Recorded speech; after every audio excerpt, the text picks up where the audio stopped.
Забележени повторно злоупотреби на службени коли, на ресурси службени во предизбори. Може ли по-конкретно да ни кажете што точно? Можем да ви ги наведам општините, значи забележено е користење на општински возила, забележено е користење на возила од различни министерства, забележено е користење на ресурси во смисол на јавни предпријатија и така натаму станува збор за општините Струга, Гостивар, Кичево, Тетово, Струмица и Кочани.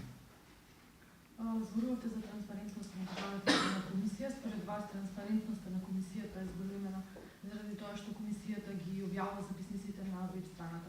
Но како ја оценувате генерално општо транспарентноста и во однос на јавноста на државната изборна комисија, бидејќи се добива впечаток дека нема целосна транспарентност во однос не само на работата, но и генерално, заради тоа што немаме ниту едно обраќање во јавноста од страна на председателот на државната изборна комисија, одбивање на добивање информации од портпаролот на државната изборна комисија. Дали ги констатирате тие работи и ги ставате во вашите забелешки или останувате на она што е формално, она што го гледате вие како мост? Вака сега, еден битен момент по прашање на државната изборна комисија.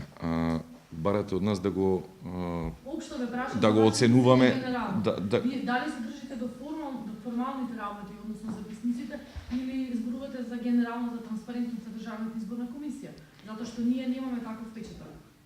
Вака сега, поред, може. Значи, државната изборна комисија зошто не излага во јавност, ќе мора да си го обезбедите одговорот од таму. Граѓанската асоциација Мост, како и секогаш досега, редовно, аргументирано и навремено ја информира јавноста за сите оние работи кои што ги гледа. Значи, отворени сме со вас, даваме изјави, комуницираме со јавноста, со медиумите и со сите останати.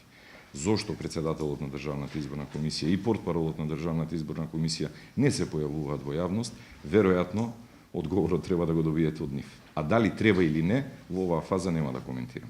Тоа ќе биде дел од нашиот или од прелиминарната изјава или од нашиот финален извештај. Понатака, за овие избори, значи, клучен сегмент од изборната администрација се општинските изборни комисии. Така да, апсолутно, значи и општинските изборни комисии треба да бидат транспарентни и да соработуваат и да комуницираат. Тоа е. Рекавте дека општинските изборни комисии нема пари за општинските изборни комисии. Да. А што се дожи тоа? Зашто не се така? Па, наведовме и причини во дел од случаите. Не бевте тука. Ајде да ви ги кажам. Момент. Во една